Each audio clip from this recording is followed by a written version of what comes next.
Good morning student.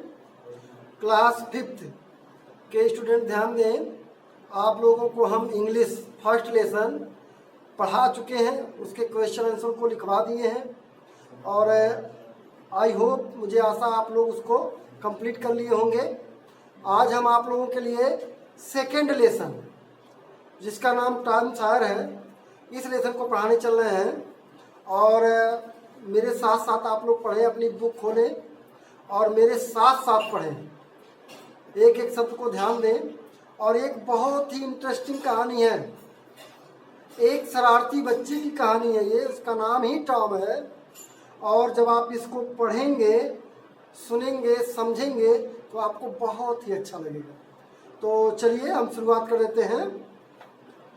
पहले तो एक टॉम सॉयर जो ये स्टोरी आपके बुक में दिया गया है, उस राइटर के बारे में थोड़ा सा जो है समझाया जा रहा, बताया जा रहा आपको। मार्क ट्वेन उनका नाम है। Mark Twain was a famous American author and humourist.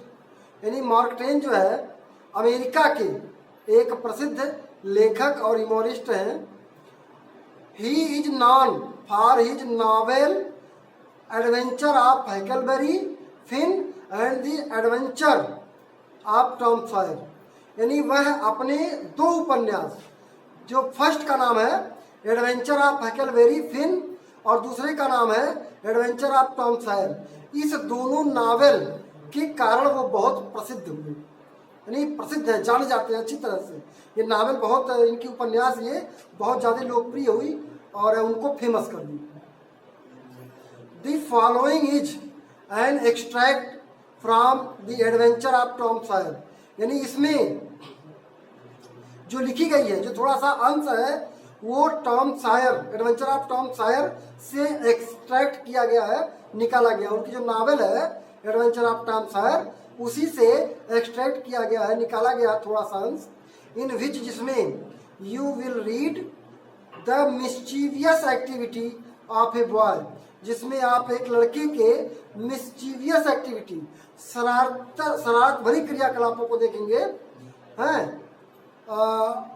Who was 8 years old, जो 8 साल का है। 8 साल का एक लड़का है और वो शरारत भरी एक्टिविटी करता है, उसके सारी क्रियाकलाप शरारत भरी होती हैं और उसको आप इसमें पढ़ेंगे। His name was Tom Sawyer, उसका नाम टॉम सॉयर है। एंड ही लिव्ड, वह रहता है विथ हिज ऑन्ट, अपनी मौसी, कॉल्ड आंट पाली, जिसको आंट पाली के नाम से जानते हैं इनको, और हिज सिस्टर, अपनी बहन मैरी, एंड ब्रदर सिड। इन्हीं लोगों के साथ वो रहता है। यानी अपनी मौसी आंट पाली के साथ और बहन मैरी के साथ और भाई सिड के साथ रहता है। ये तो टॉम सॉयर के बारे में बताया गया आपको कि वो कैसा लड़का है और किसके साथ रहता है। अब आगे स्टोरी की शुरुआत होती है। It was Monday morning. Monday means जानते हैं आप लोग, सोमवार। सोमवार की सुबह थी। Tom Sawyer was unhappy. Tom Sawyer क्या था? अनहैप्पी था, अप्रसन्न था, यानी दुखी था। क्यों?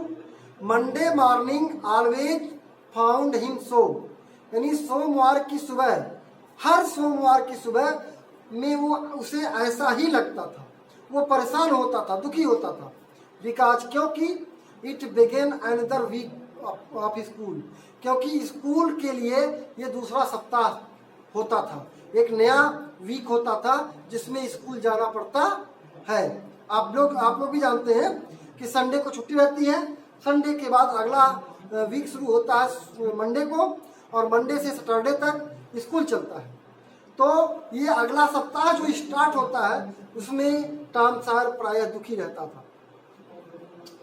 ही ऑफन विश्ड, वह प्रायः चाहता था that there had been no holiday on Sunday. Sundays को कोई छुट्टी नहीं होनी चाहिए थी, यानी कोई छुट्टी नहीं होनी चाहिए। As it made going again into confinement, क्योंकि इस छुट्टी के बाद दोबारा कारावास में जाना पड़ता है, जेल में जाना पड़ता है। ऐसे बहुत से स्टूडेंट हैं, संडे की छुट्टी के बाद मंडे को स्कूल आना नहीं चाहते हैं। उसी में एक टॉम सायर था, मंडे को उसे स्कूल आने में प्रॉब्लम होती थी। टॉम ले थिंकिंग, देखिए लेटा हुआ है बिस्तर में, सोच रहा है। ही विश्ड, वह चाहता है, टू बी सिक, कि वह बीमार हो जाए, वह चाहता है कि वह बीमार हो जाए। And so he would not have to go to school, और उसे स्कूल नहीं जाना पड़ता। अगर वो बीमार हो जाता तो उसे स्कूल नहीं जाना पड़ेगा।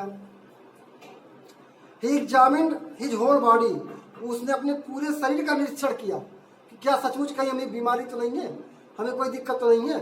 But could not find any element, लेकिन कोई उसे बीमारी नहीं मिली, कोई रोग शरीर में नहीं मिला। अब क्या करें?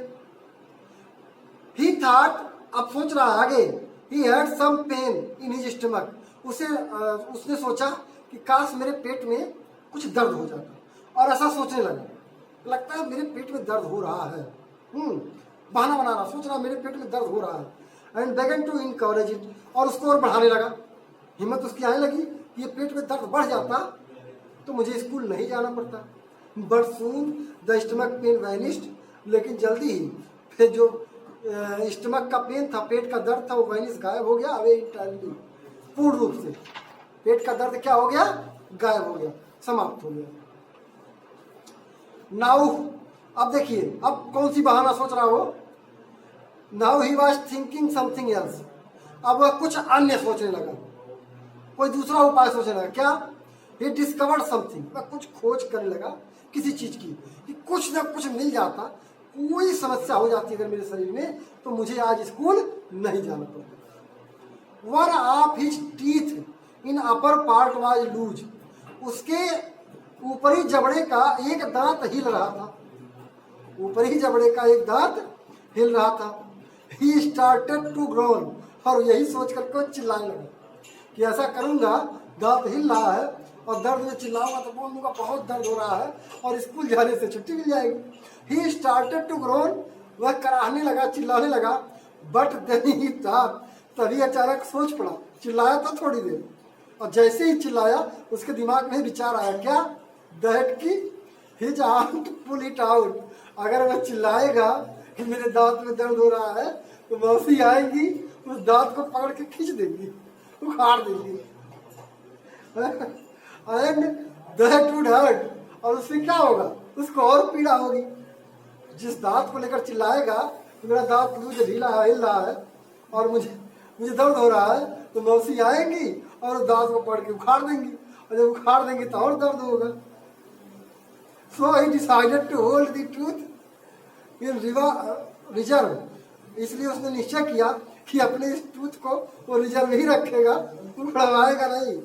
For the further and seek further, future and seek further, यानी भविष्य के लिए, फॉर द फ्यूचर, यानी अपने इस दांत को भविष्य के लिए रखेगा, और फ्यूचर में उसको फिर देखेगा बाद में कि क्या करना चाहिए उस दांत के साथ। तो वो ऐसा लड़का था।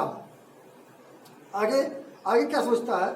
सडनली ही रिमेम्बर्ड, अचानक उससे याद आया, दैट ही हैज ए सोर टू, है तो उसके अंगूठे में सोर यानी सूजन, दर्द हो रहा है। So he drew it from under the seat, और वह चादर के नीचे से खींचा। एंड बेगन टू ग्रो लाउडली, और उसे लेकर के जोर जोर से चिल्लाने लगा कि उसके अंगूठे में दर्द हो रहा है। अब इसके बाद की कहानी हम आपको अगले पार्ट में पढ़ाएंगे। इस पार्ट में बस इतना ही। आशा है कि आप लोग मेरे साथ बुक खोल के पढ़ेंगे, उसको लर्न करेंगे, सीखेंगे, फिर आगे हम आपको पढ़ाएंगे। बहुत बहुत धन्यवाद।